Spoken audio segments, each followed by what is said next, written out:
I gave my son everything, my savings, my house, even my health, and yet 1 week before Christmas he told me, "We're not expecting you." At that moment, something inside me shattered, but not in the way he thought. I smiled, walked out, and within 48 hours, I had 18 missed calls. Greed had blinded him, but he forgot one thing. The house he called his own still had my name on it. When I canceled the mortgage payment, their perfect little life began to collapse. That was the day my silence became the loudest scream they'd ever hear. I used to believe that sacrifice guaranteed love. My name is Eleanor Whitfield, and for 68 years I lived by that rule. I worked as a nurse for nearly 4 decades, giving up holidays, weekends, even my health, because I thought everything I did was building a better future for my only son, Richard. I carried him alone after my husband passed away, and every bill, every debt, every obstacle, those were mine to shoulder. I told myself it was worth it because one day he would look at me and say, "Thank you, Mom."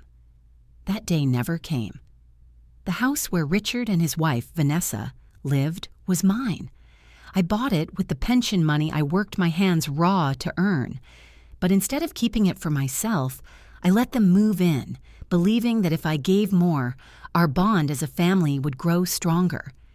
I convinced myself that living together meant we would never drift apart. Each morning, I woke up before dawn. I made waffles for my granddaughter Amelia, 8 years old with hair like corn silk and a laugh that could soften even my heaviest days. I packed her school lunches with little notes inside, the way I used to do for Richard. I tended to the garden after she left, clipping roses and planting tomatoes, trying to bring color into a house that increasingly felt gray. Those little rituals grounded me, gave me purpose, reminded me why I endured the occasional cold stares from Vanessa. Richard, at 42, still leaned on me more than I admitted to anyone else. Years earlier, when his business fell apart, I had drained my savings to help him crawl out of debt. "Just until I'm back on my feet, Mom," he had promised. That was almost a decade ago. He had built a new life since, but strangely, the distance between us grew wider. Vanessa, his wife of 10 years, carried herself with the polish of a woman who wanted the world to think she had everything under control. She spoke softly at dinner tables, smiled at the neighbors, but her eyes told another story. Whenever they met mine, I felt a flash of irritation, as though my presence in her home was an intrusion, except it wasn't her home. It was mine. I tried to ignore the tension. Families had their frictions, I told myself. If I was kind enough, if I stayed useful enough, surely she would soften. And for Amelia's sake, I kept quiet. Amelia adored me, and I adored her. She would curl into my lap at night with her storybooks, and in those moments I almost believed everything was fine, but small things began to shift. Vanessa would rearrange the kitchen cabinets without telling me, then sigh when I reached for the wrong shelf. She started hosting dinners and would hint that perhaps I should eat in my room instead of joining. "It's just easier, Eleanor," she'd say, with that careful smile. Slowly, the space around me grew smaller. Richard didn't notice, or maybe he chose not to. He came home tired, claiming long hours at work, and though he kissed Amelia on the forehead, he barely looked at me. Conversations that used to stretch late into the night had shrunk into quick nods and distracted, "Yes, Mom." I thought maybe I was just being oversensitive. Maybe I expected too much. Then came the rules. Vanessa said it was for the sake of order, but they felt like bars on a cage. No using the kitchen after 8. No inviting old friends over without clearing it with her first. She even complained when I left my knitting in the living room. I swallowed my pride, told myself it was temporary. But deep down, a knot of unease began to grow. One night, walking past their room, I caught pieces of a conversation. Words slipped through the crack of the door. House, mortgage, transfer. My stomach tightened, but before I could piece the meaning together, silence fell. I stood in the hallway, my hand pressed to the wall, wondering what secrets could possibly be tied to the house that I owned outright. Still, I buried the suspicion. I told myself I was imagining things, that stress was making me paranoid. I forced myself to focus on Amelia, on her laughter, on the way her small hand fit into mine. For her, I endured the coldness, the rules, the way Richard looked past me as if I had become part of the wallpaper. But the feeling didn't go away. Day after day, the house felt less like home and more like a place I was borrowing. And yet I clung to the belief that if I loved enough, if I gave enough, one day they would see me again. I thought I had found my forever home with them. Little did I know I was just a guest in my own house. Back then, I thought it was just me being oversensitive, but soon the truth would slap me harder than I ever imagined. The week before Christmas, I filled the dining table with ribbons, colored paper, and small boxes.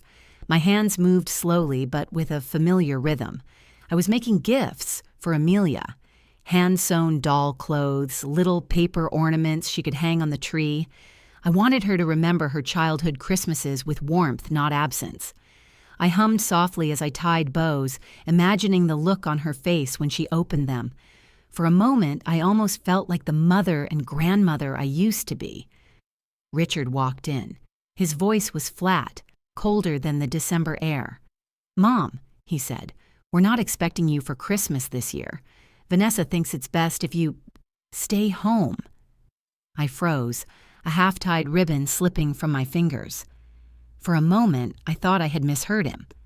Christmas had always been our anchor, the one tradition we never broke. "What did you just say?" I whispered. He wouldn't meet my eyes. "It's just easier this way, less stressful for everyone." I wanted to ask who everyone was. Did he mean his wife? His new version of family? Did less stressful mean without me? But my throat closed around the words. I felt my heart hammering against my ribs, a sharp ache spreading through my chest. My son, the boy I raised through sickness and loss, was looking at me like a guest overstaying her welcome. I nodded, too quickly, as if by agreeing I could stop myself from shattering. "Of course," I managed, forcing a smile that didn't belong to me. My eyes burned, but I swallowed the tears before they reached my cheeks. That night, I gathered the ornaments I had unpacked earlier. One by one, I wrapped them back in tissue, the sound of crinkling paper filling the silence. The living room felt like a stage after the actors had left, hollow, abandoned. My hands trembled as I tucked away the angel figurine Richard had made in kindergarten, the one I had kept for decades. My body moved on autopilot, but inside, something was collapsing. When the tree stood bare, only its unlit lights coiling around it, I sat down and stared at it. The silence pressed heavy against me, broken only by the faint hum of the furnace. I thought of Christmas mornings when Richard was a boy, running down the stairs in his pajamas, his laughter echoing through the halls. I thought of the years I stayed up all night wrapping presents, even when I was exhausted from 12-hour shifts at the hospital. Those memories came rushing back like waves, and the contrast between then and now nearly drowned me. In the small bedroom that was supposed to be mine, I sat on the edge of the bed, my chest tightening. My pulse raced. My hands felt numb. It was more than heartbreak. It was physical pain, as if betrayal had found a way to live in my veins. For the first time, I truly felt unnecessary, not just unwanted for Christmas, but unneeded in the life I had built. I pressed a pillow against my face and let the tears finally come. They poured out of me, years of exhaustion and disappointment melting into sobs I couldn't control. I cried until my body shook, until my throat was raw, until no sound came out. When I woke, the room was still dark. My pillow was damp, my body heavy. I sat there, breathing shallowly, staring at the ceiling. That was when I made myself a promise. Quietly, firmly, I whispered it into the empty room. I will never beg for love again. The next morning, I moved through the house like a shadow. Vanessa avoided me. Richard stayed out late. Amelia was the only light, skipping into my arms, chattering about school plays and holiday songs. I held her tighter than usual, as though holding her could stitch my heart back together, but the wound was too deep. That night, as I sat at the kitchen table with a cup of tea, I opened Richard's laptop to check the weather forecast. A browser window blinked on the screen, left open by mistake. At first, it looked like an email about finances, boring lines of text, but then my eyes caught words that froze me in place. House, mortgage, transfer. My breath caught. My hand shook against the mouse.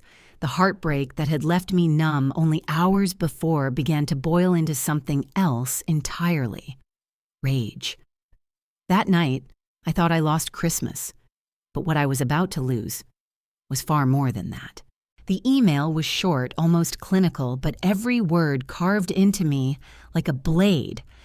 Once Eleanor passes, the property can be officially transferred.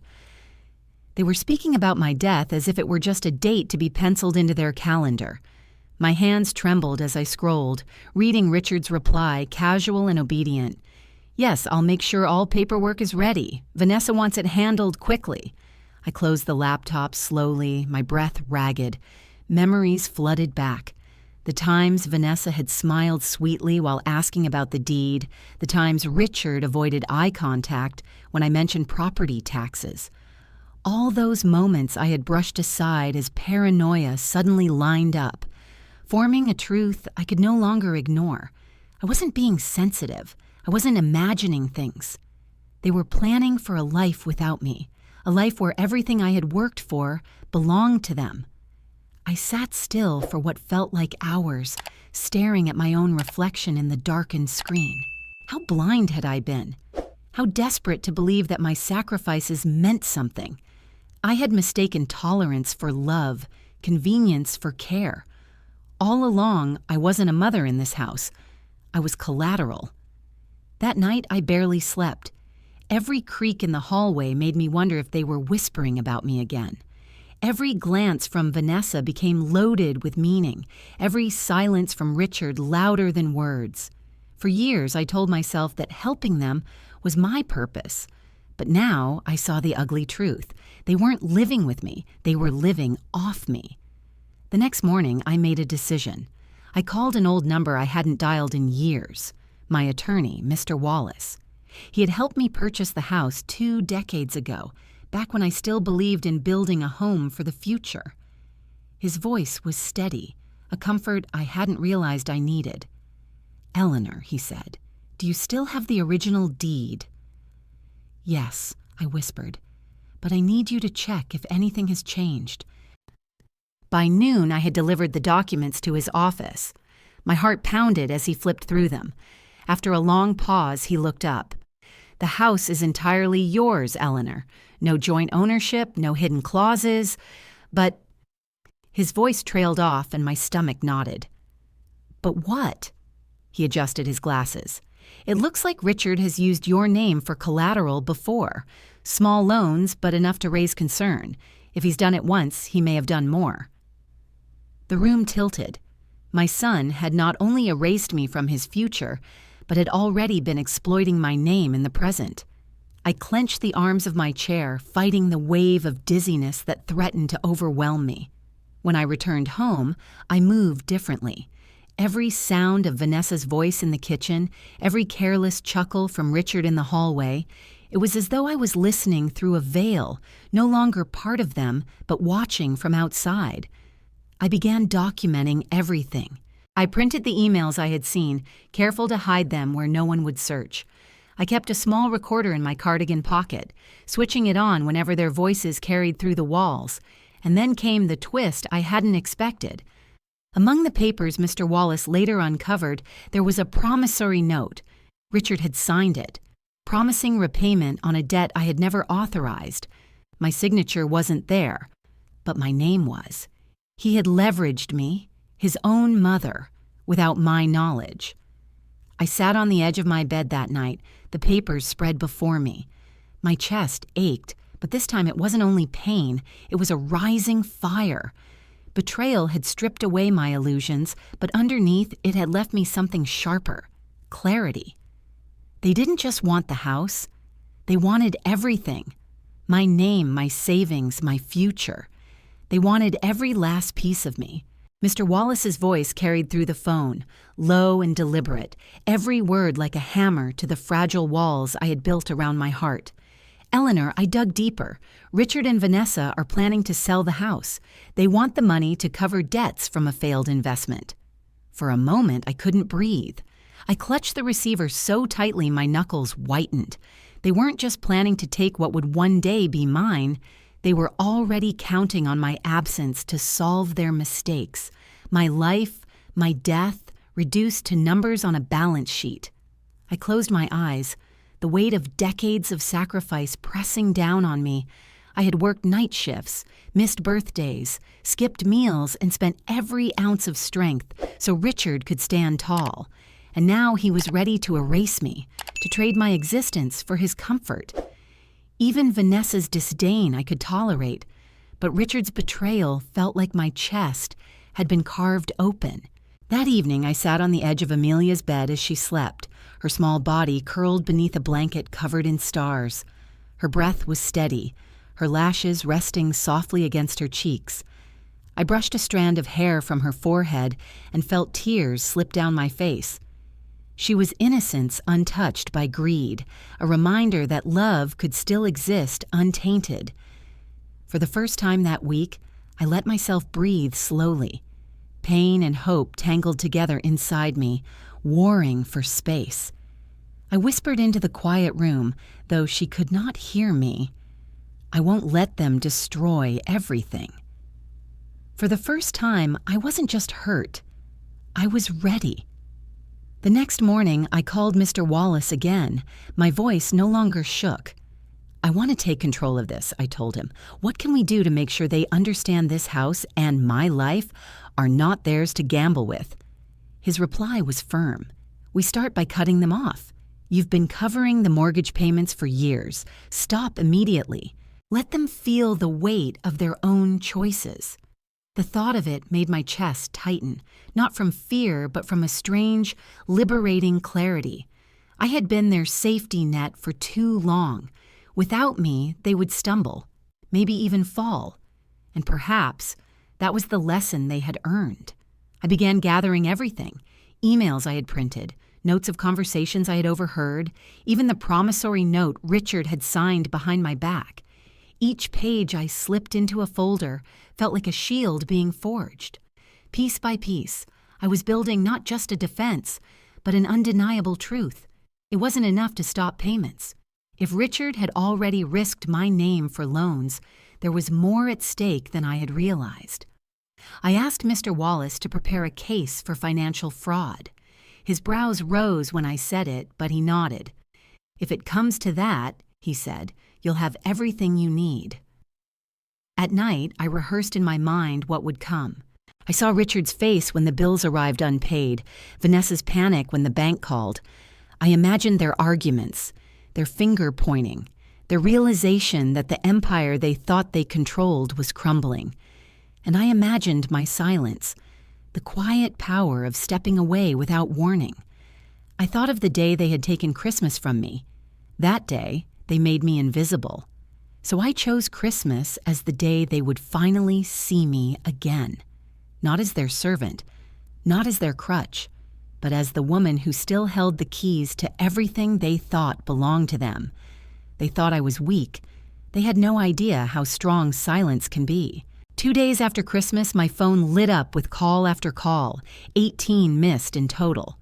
Richard's name glared back at me, flashing with desperation. I let it ring, my fingers steady as I folded laundry. Silence was my answer, and it terrified him more than any scream ever could. When the voicemail finally came through, his voice cracked with panic. "Mom, please call me back. The bank says the mortgage has been canceled. I don't understand. What's happening?" I did not call him back. Instead, I prepared. I tucked the neatly organized folders of evidence into my bag. Mr. Wallace met me outside the house the next morning, his expression unreadable, but his presence firm. Together, we walked up the steps, and for the first time in years, I felt like I belonged there. Inside, chaos had already begun. Vanessa's voice carried down the hallway, shrill and frantic. How could she just stop paying? Doesn't she realize this affects all of us? Richard's reply was lower but equally frantic. She's my mother. She wouldn't do this without a reason. We just need to talk to her. When I stepped into the living room, both of them fell silent. Amelia sat curled on the sofa, wide-eyed, sensing the storm. I didn't speak right away. I placed the folders on the table and slowly opened them, each page a weapon sharper than a knife. This house, I began softly, has always been mine. Every payment, every repair, every sacrifice, it was me. You live here because I allowed it, not because you earned it. Richard's face paled. Vanessa crossed her arms, her jaw tight. That's not fair, Eleanor. We've built our lives here, too. You can't just... I cut her off by sliding a document across the table. Richard's signature stared back at him from the page. Do you recognize this? I asked. His eyes darted over it, then flicked to me. Mom, I can explain. There's nothing to explain, I said. My voice was calm, almost gentle, but it carried the weight of everything they had done. You used my name for loans without my knowledge. That's fraud, and you planned to sell this house after my death as though I were already gone. Vanessa's mask cracked. Richard, you promised, she hissed, but he silenced her with a glare. The room swelled with the sound of their fear. I leaned back, watching as the reality settled in. For once, I didn't need to raise my voice. I let the silence do its work, filling every corner of the room with a truth they could no longer deny. And in that silence, I watched their empire crumble. Richard dropped into a chair, his head in his hands. Vanessa paced, muttering about betrayal, her anger turning toward him. Their unity fractured in front of me, splintering like glass. Amelia climbed into my lap, her small arms wrapping around my neck. She didn't cry loudly, just whispered, Grandma, are we going to be okay? I kissed her forehead, whispering back, Yes, sweetheart, we're going to be just fine. Richard finally looked at me, his eyes red, his voice broken. Please, Mom, don't take this away from us. Don't take our home. I held his gaze, unflinching. You told me I wasn't welcome. Now, neither of you are. The words landed like a final blow. Vanessa lashed out, blaming Richard for everything. He shouted back, accusing her of pushing him too far, their voices tangled in a storm of bitterness, while I sat still, Amelia safe in my arms. Then came the final twist. I'm not taking the house back, I said quietly. I'm leaving it to the bank. You wanted freedom from me. Now you'll know what freedom really costs. Their faces went blank, the weight of it sinking in. They wouldn't just lose me. They would lose everything. For the first time in years, I felt free. But freedom always comes with a price. The seasons turned, and with them, so did my life. A few months after I walked away from the house that had become my prison, I found myself standing in the doorway of a small apartment overlooking a quiet street. It wasn't grand, and it certainly wasn't the sprawling family home I had sacrificed decades for, but it was mine. Every key on the ring jingled with freedom, not obligation. The first night I slept there, I woke to silence that didn't ache. No footsteps of people avoiding me, no whispers in the hall, no rules that made me shrink into corners, just me, the sound of wind brushing against the window, and a peace I hadn't felt in years. Richard's world unraveled quickly after I left. Without the house as collateral, the debts he had buried finally surfaced. Vanessa lasted only a few weeks before packing her bags. I heard through Amelia that she left in the middle of the night, muttering something about not wasting her life on a man with nothing. Richard, stripped of the illusions he had built, was forced to confront the emptiness he had chosen over love. Amelia, sweet Amelia, visited me on weekends. She would come with a backpack full of crayons and notebooks, running into my arms as though the apartment was her real home. We baked cookies together, planted herbs on the balcony, and sometimes simply sat on the floor with books spread around us. She asked fewer questions about her parents with each visit, as though she understood more than a child her age should. Once, she whispered, "Grandma, I like it here better. You smile more." That was when I realized how much of myself I had buried under the weight of carrying others. Each morning, I watered the plants on my balcony. The sun would warm my face, and the earth would smell rich and alive in my hands. For the first time, I wasn't waking up to serve anyone else. I wasn't running a household for people who resented me. I was simply living. The air tasted lighter. The silence, instead of reminding me of loneliness, reminded me of peace. My reflection in the mirror didn't look like a tired woman anymore. It looked like someone who had finally returned to herself. I thought often about the arc of my life. I had spent so long believing that sacrifice was the same as love.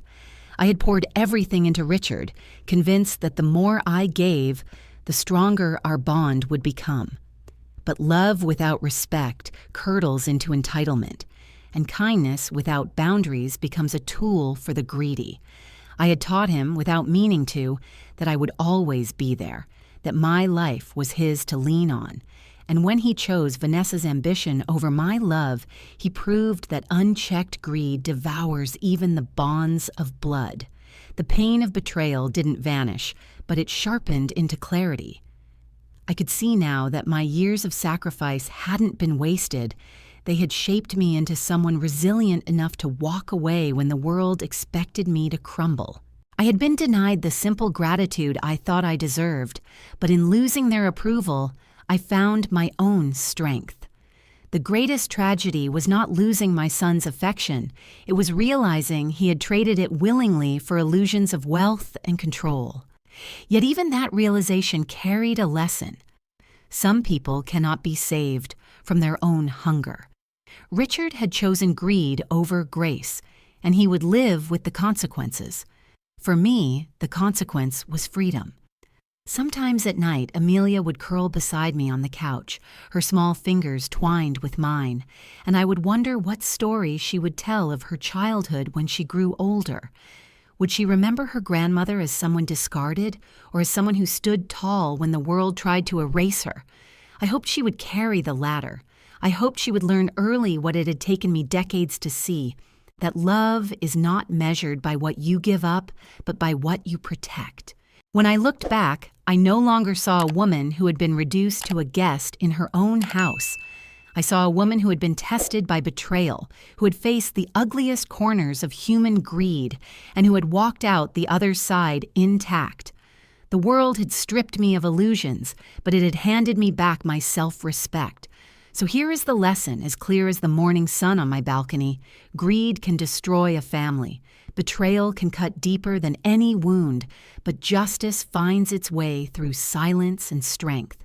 You cannot control the hearts of others, but you can control the value you place on yourself. And sometimes, the loudest act of defiance is simply walking away. What would you do if the family you raised treated you as a burden? Would you cling to them, begging for scraps of affection, or would you finally stand and claim the dignity that was always yours? I know what I chose, and because of that choice, I am no longer an uninvited guest. I am the owner of my own peace, the master of my own quiet joy. No, I am not living with them anymore. I am living with myself. And for the first time in my life, that is enough.